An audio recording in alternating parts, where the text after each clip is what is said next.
I did not expect Apple to make a laptop like this. The MacBook Neo feels almost out of character for the company. At first, for years you wanted a MacBook, you were usually looking at a starting price of $999 US.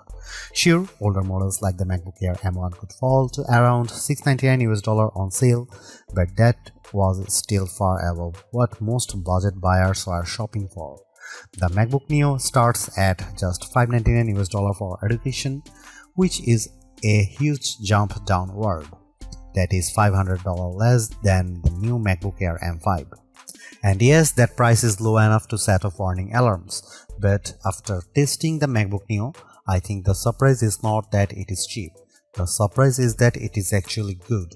In fact, it is the most balanced laptop I have used under $600 US, and it easily beats every Windows laptop I have tried in this class. It also leaves most Chromebooks behind. For $599 US, Apple gives you an aluminum body that feels solid and premium, a bright 500 nit display with rich color, and the A18 Pro chip, which is fast enough for everyday work, streaming, browsing, light productivity, and casual game. The side-mounted speakers are also much better than they have any right to be at this price.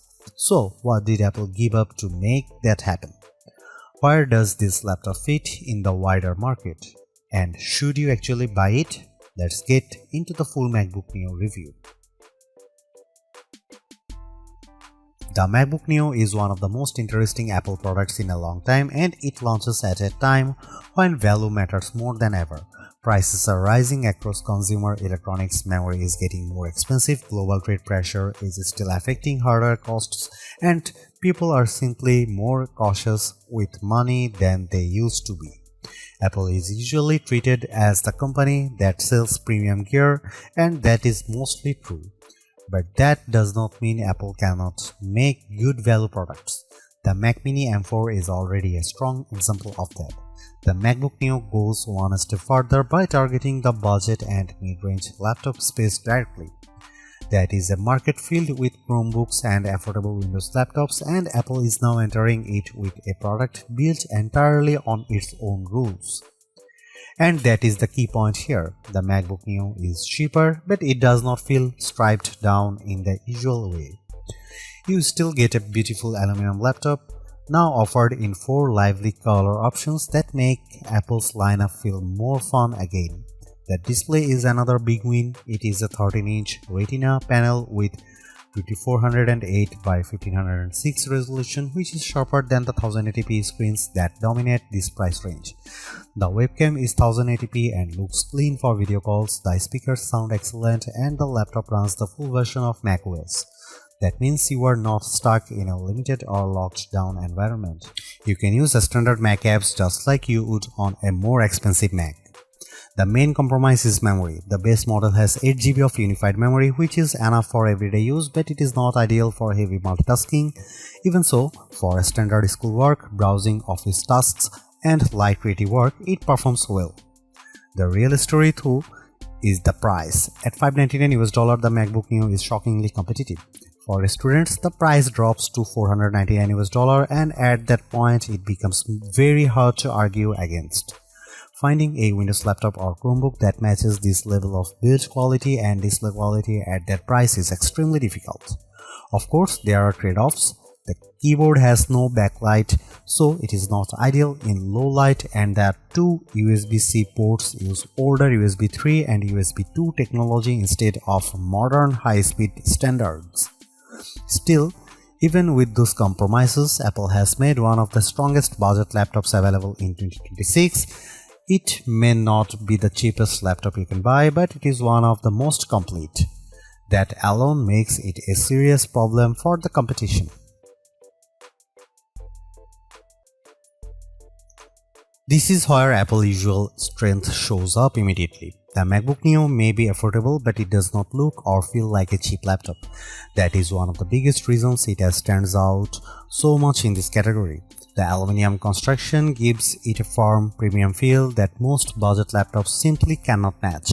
It also comes in 4 colors, which is a welcome change from the usual sea of grey and black notebooks. The review unit I had was the citrus version, which is a bright green shade that feels fresh without being loud in a bad way. Apple also showed the other colors at the launch event. Silver is the classic safe pick, blush gives you a soft pink tone, and indigo is a deeper blue. All of them look polished, not playful in a cheap way. The metal chassis does mean this laptop is not quite as light as some people might expect. It weighs 2.7 pounds or 1.23 kgs, which is the same as the MacBook Air. That is still portable, but for students carrying it around campus or kids moving between rooms, it is not invisible in a backpack. It is also a bit thicker than the Air. Apple has also colored the keyboard to match the body, which helps the whole design feel more unified. That is a small detail, but Apple does a good job with those little visual touches. One thing to know is that Touch ID is not included on the base model. If you buy the 512GB version, you get the fingerprint button on the keyboard.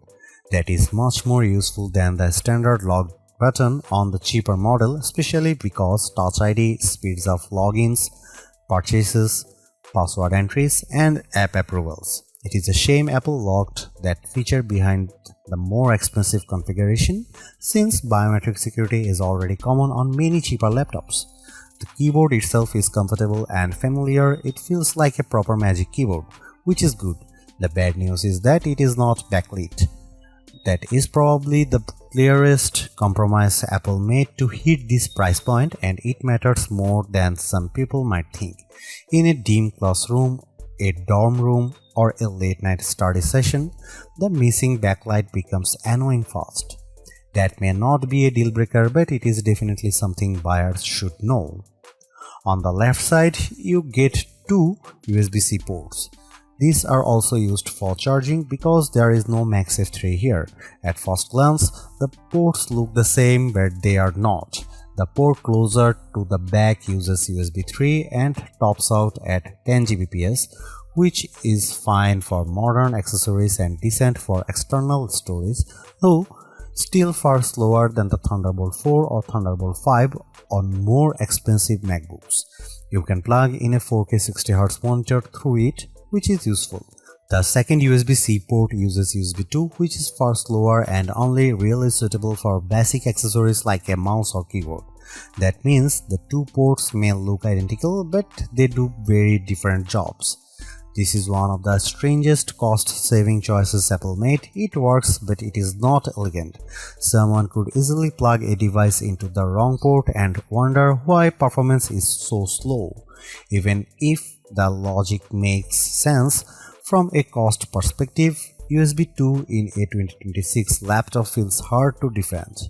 But outside of that, the design is excellent for the money, the aluminum body feels premium, the screen size is practical, and the display is one of the best parts of the laptop. At 13 inches, the panel is portable and easy to carry. At 2408 by 1506, it is sharper than the standard budget laptop display.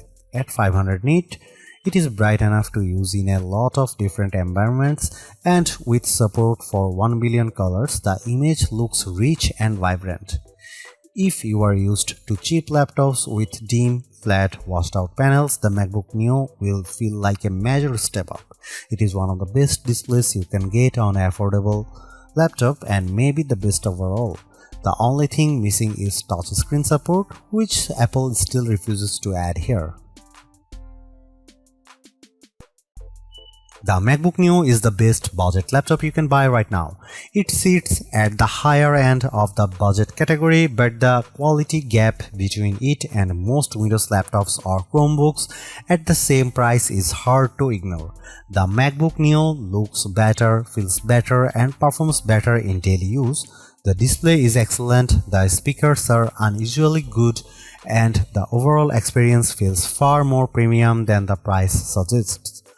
What Apple really nailed here is the software side. This is not a watered-down Mac experience. You still get full Mac OS, broad app support, and the normal Apple ecosystem features that makes MacBooks so useful in the first place. Yes, there are compromises. The memory is limited, the keyboard has no backlight, and the USB-C setup is odd, but those trade-offs are easier to accept when the rest of the machine is this well executed. In the end, the MacBook Neo is exactly what a budget MacBook should be: simple, capable, polished, and worth the money.